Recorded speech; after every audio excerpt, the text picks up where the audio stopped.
আসসালামু আলাইকুম রহমতুল্লাহি ওবরকাতুহু। সম্মানিত দর্শক, জ্বালানি সংকটে বাংলাদেশ রীতিমতো তছনছ হতে চলেছে। অর্থনীতি, সমাজ, ব্যবসা-বাণিজ্য, রাষ্ট্রীয় উৎপাদন এবং জাতীয় উৎপাদন এবং সর্বোপরি মানুষের যে শৃঙ্খলা, সরকারের আত্মবিশ্বাস, জনগণের আত্মবিশ্বাস সবকিছু জ্বালানির সঙ্গে সম্পৃক্ত। আমাদের যে জ্বালানি সেক্টর, এই জ্বালানি সেক্টরের বিদ্যুৎ, গ্যাস, গ্যাস মানে প্রাকৃতিক গ্যাস যেটা আমরা নিজেরা এখানে উৎপন্ন করি, সেই প্রাকৃতিক গ্যাস। যেটা দিয়ে এই চুলা জ্বলে বিদ্যুৎ উৎপন্ন হয়। এরপর সেই যে প্রাকৃতিক গ্যাস এটাকে আমরা আবার সিএনজি করি।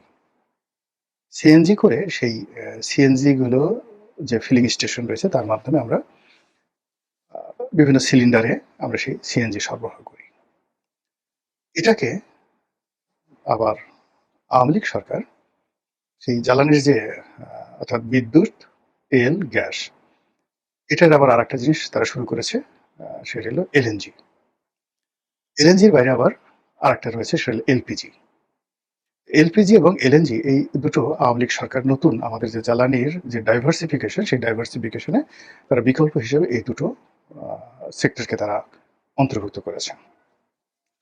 ফলে একটা সময় এই ঢাকা শহরে রান্না বাড়ার কাজে 100% যে প্রাকৃতিক গ্যাস যেটা আমাদের নিজস্ব ছিল, চুলা জ্বলত, সেটা মানে যাকে বলা হয় সেই প্রাকৃতিক গ্যাসের উপর নির্ভর করতে হতো, যেটা পরবর্তীতে এলএনজিতে রূপান্তরিত করা হলো।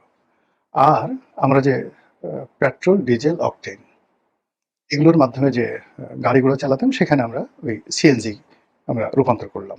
এটা সরকারের মাধ্যমে করা হলো। আচ্ছা, কিন্তু বিশ্বে এই জ্বালানির ভাইব্রেশনের কারণে, অবস্থার কারণে এবং অনেকগুলো রূপান্তর হওয়ার কারণে এখন এলএনজি এবং এলপিজি এই দুটো অপরিহার্য হয়ে যখন পড়লো, তখন শেখ হাসিনা সরকার এই এলএনজি এবং এলপিজিতে ব্যাপক বিনিয়োগ করে এই দুটো সেক্টর উন্মুক্ত করলো। তাহলে আপনি চিন্তা করুন যে আমরা যে বায়োফুয়েল যেটাকে বলা হয়, সেখানে কেরোসিন তেল, ডিজেল, ফার্নেস অয়েল, তারপরে শেষে অকটেন, পেট্রোল, এইভাবে আমরা এগুলো দিয়ে আমরা গাড়ি ঘোড়া, মিল, কলকারখানা এগুলো সব চালাচ্ছি। এর সঙ্গে প্লেন চলছে জেট ফুয়েলের মাধ্যমে। আচ্ছা, আর প্রাকৃতিক গ্যাসে যে প্রতিষ্ঠানগুলো চলতো, মানে গ্যাস নির্ভর, যেমন জেনারেটর, বয়লার, বিভিন্ন বিশেষ করে শিল্প কলকারখানাগুলোতে এটা খুবই গুরুত্বপূর্ণ, প্রাকৃতিক ন্যাচারালি গ্যাস ছাড়া হয় না। তো এখানে সেই আমাদের যে ন্যাচারাল গ্যাস, ওখানে যে পাইপলাইন দেওয়া আছে, যেটা তিতাসের মাধ্যমে বা বাংলাদেশ গ্যাস ডিস্ট্রিবিউশন কোম্পানির মাধ্যমে, পেট্রোবাংলার মাধ্যমে, এই জায়গাটাতে প্রাকৃতিক গ্যাসের সাথে সাথে এখানে এলএনজি দেওয়া হলো, অর্থাৎ সেম জিনিস দিয়ে আমরা সেই গ্যাসগুলো পাচ্ছি। অর্থাৎ আমাদের বাংলাদেশের প্রাকৃতিক গ্যাস আর একটা বিদেশ থেকে আমদানিকৃত এলএনজি। এই এলএনজি সরবরাহ করার জন্য দুটো টার্মিনাল আবার তৈরি করা হলো। এটা আওয়ামী লীগ আমলে তৈরি করা হয়েছে দুটো। একটি টার্মিনাল একটা মার্কিন কোম্পানিকে দেওয়া হয়, যে কোম্পানিতে এখন পিটার ডি হাস কাজ করছেন। আরেকটি এলএনজির যে টার্মিনাল, সেই টার্মিনালটি দেওয়া হয় সেই সামিট গ্রুপকে। এই দুটো এখন আছে। এর বাইরে এস আলমকে দেওয়া হয়েছিল, সালমানকে দেওয়া হয়েছিল, এরকম এগুলো চালু হয়েছে কি না আমি বলতে পারবো না। তো সব মিলিয়ে আওয়ামী লীগ যে জ্বালানি নিরাপত্তা গড়ে তুলেছিল, বেল্ট গড়ে তুলেছিল, সেটা আনইন্টারাপ্ট ছিল। অর্থাৎ আমাদের যা প্রয়োজন ছিল, বিদ্যুৎ প্রয়োজন ছিল ধরেন 18,000 মেগাওয়াট, তারা উৎপাদন করার ক্ষমতা দিয়ে গেছিল অ্যাটলিস্ট ধরেন 30,000 মেগাওয়াট। এরপর আমাদের প্রাকৃতিক গ্যাস, সিএনজি, এলএনজি, এলপিজি এগুলো বিদেশ থেকে এসে আমাদের প্রয়োজন মেটানোর জন্য যে ধরনের সিস্টেম থাকা দরকার, মোটামুটি একমাত্র প্রাকৃতিক গ্যাস এবং এলএনজির এই সরবরাহটা আওয়ামী লীগ 60% করতে পেরেছিল। 40% এখানে লোডশেডিং হতো, মানে ফ্যাক্টরিগুলো ঠিকমতো গ্যাস পেত না। ডাইং ফ্যাক্টরিগুলো, বিদ্যুৎ ফ্যাক্টরি, মানে কারখানাগুলো, সার কারখানাগুলো ঠিকমতো পেত না। ওটা এলএনজি মানে দুটো টার্মিনাল, এরকম যদি আরো 4-5টা টার্মিনাল নিয়ে মানে তৈরি করা যেত, তাহলে হয়তো এখানে শতভাগ সফলতা অর্জন করা যেত। কিন্তু তারপরে আওয়ামী লীগ জমানাতে বিদ্যুৎটা শতভাগ ছিল, তারপরে এলপিজির কোনো সমস্যা ছিল না, এলএনজির এবং প্রাকৃতিক গ্যাস, সেই প্রাকৃতিক গ্যাসের 60% তারা মোটামুটি সরবরাহ করতে পারতো। এই 60% কনজিউম দিয়ে আর বিদ্যুৎ দিয়ে, মানে ইলেকট্রিসিটি দিয়ে এবং ডিজেল দিয়ে ইন্ডাস্ট্রিগুলো মোটামুটি চলে যাচ্ছিল। আওয়ামী লীগ সরকারের সময় শেষ দিকে এসে যে প্রবলেমটা হয়ে গেল, সেটা হলো এই যে বিদ্যুতের যে সেক্টর, এই সেক্টরে প্রচুর সিস্টেম লস। সেই সিস্টেম লসের পরিমাণটা একজাক্টলি আমি এখানে বলতে পারবো না, but it's not less than 40,000 crore টাকা ইয়ারলি। আর এখানে ভর্তুকির পরিমাণও অলমোস্ট এই 40,000, অর্থাৎ অলমোস্ট 80,000, 80,000 কোটি টাকা ভর্তুকি এবং সিস্টেম লস।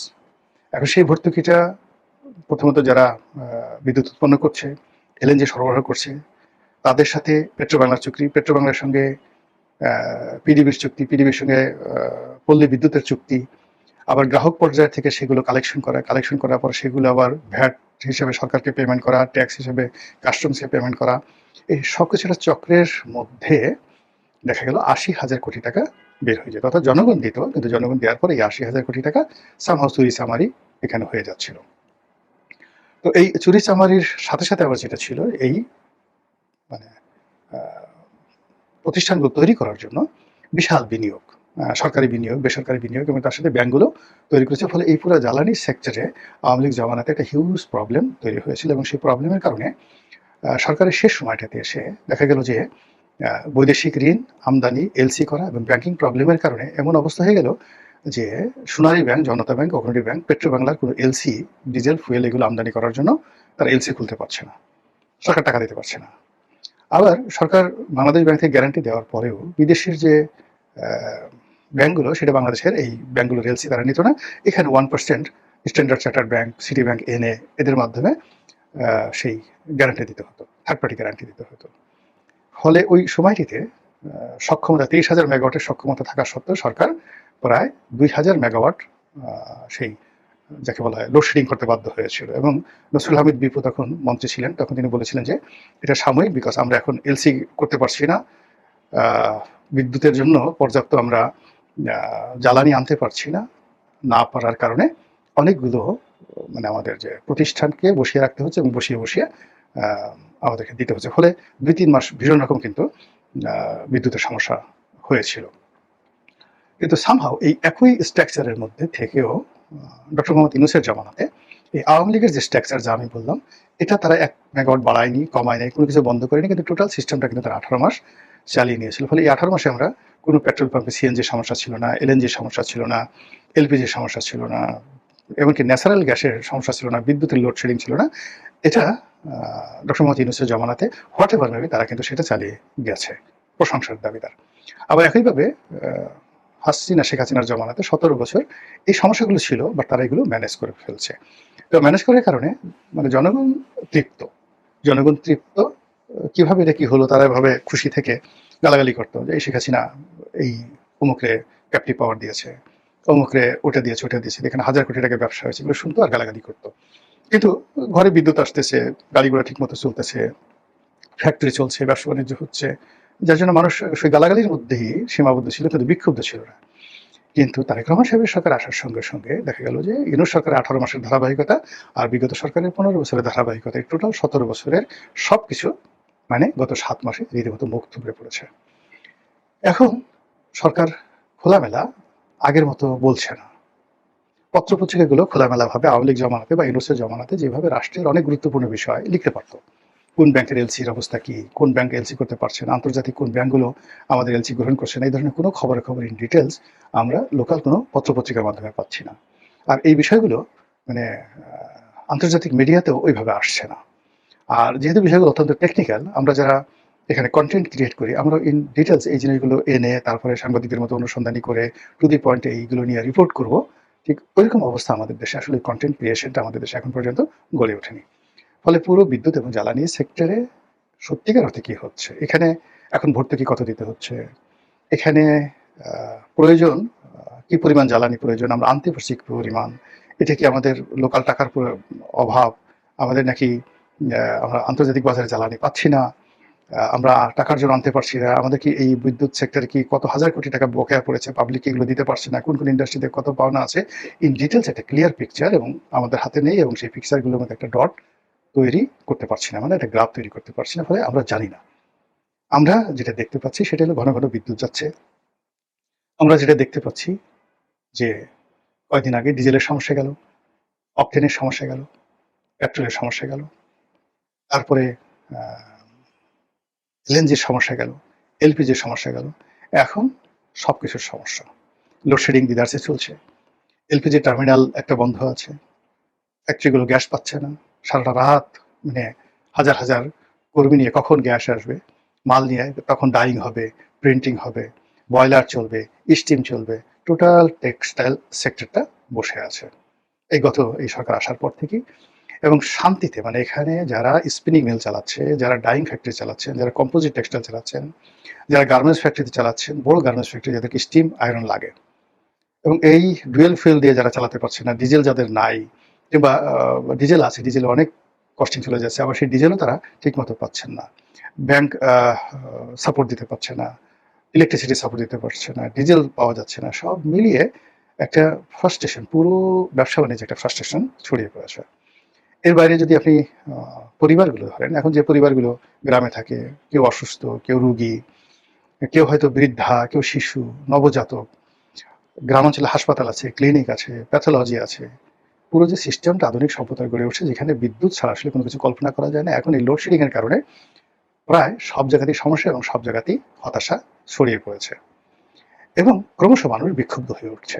বিভিন্ন জায়গাতে সেই বিদ্যুৎ অফিসগুলো ঘেরাও করা হচ্ছে, বিদ্যুৎ বিভাগের লোকদেরকে মারধর করা হচ্ছে, তাদের নিরাপত্তার জন্য থানা পুলিশ যাচ্ছে, কিন্তু কোনো উপকার হচ্ছে না। আর এই অবস্থাতে সরকারের যারা কর্তা ব্যক্তি, তারা যে কথাবার্তা বলছে, সমস্ত দায় আওয়ামী লীগের বিগত সরকারগুলো, তাদের কোনো দায় দায়িত্ব নেই, তারা আরো 2 বছর সময় তাদেরকে দিতে হবে, আদারওয়াইজ তারা এই প্রবলেম সলভ করতে পারবে না, এটা একদিনের প্রবলেম না, এই যে কথাগুলো তারা বলছে, কিন্তু এই কথাগুলো মানুষজনকে কোনো অবস্থাতে আশ্বস্ত করতে পারছে না। তাদের বক্তব্যটা হলো যে প্রবলেম যাদের আমলে ছিল তখন তো তাদের আমলে হয়নি, তোমার আমলে এত 6 মাসে হঠাৎ প্রবলেম আসলো কেন? প্রবলেম হয়তো ইউনূসের জমানাতে হওয়ার কথা। ডক্টর মোহাম্মদ ইউনূসের লোক নাই, জন নাই, ঢাল নাই, তলোয়ার নাই, নিধিরাম সর্দার, তো তিনি যদি এটা সুন্দরভাবে চালাতে পারেন, তা তোমরা কেন পারছো না? একেবারে আমজনতা এভাবে গালাগাল করছে। অন্যদিকে যেটা আসছে যে আগামী 2 বছর তোমরা কি সমাধান করবে? তোমরা তো এই গত 6 মাসে ডে বাই ডে তোমাদের অবস্থা খারাপ হচ্ছে। আগামী 6 মাসে তো এটা আইসিইউতে চলে যাবে। 2 বছর এটার অস্তিত্ব থাকবে কিনা? 2 বছরে তোমরা ক্ষমতায় থাকবে কিনা? কে কি হবে না হবে তার কোনো তো নিশ্চয়তা নেই। আমরা এর মধ্যে এই যে এখন কষ্ট করতেছি, আমরাই তো বাঁচতেছি না। আমাদের ফ্যাক্টরি, ব্যবসা বাণিজ্য সব বন্ধ হয়ে যাচ্ছে। তো এই যে একটা বিষয় যাচ্ছে, এরই প্রেক্ষিতে প্রধানমন্ত্রী বক্তব্য দিয়েছেন, দুঃখ প্রকাশ করেছেন জনগণের দুর্ভোগ দুর্দশার জন্যে। এটা শুনতে অনেক ভালো শুনিয়েছে, কিন্তু বাস্তবতা হলো মানুষের মন মানছে না। মানুষের শরীর, অর্থনৈতিক অ্যাবিলিটি কোনো কিছু এই জিনিসগুলো অ্যাবজর্ব করতে পারছে না। ফলে অ্যাজ এ হোল যে যার অবস্থানে আমাদের দেশের জনগণ যার যতটুকু আছে সেটুকুই ভেঙে পড়েছে। মহান আল্লাহ আমাদের সবাইকে হেদায়েত দান করুন এবং হেফাজত করুন। আসসালামু আলাইকুম ওয়া রাহমাতুল্লাহি ওয়া বারাকাতুহু।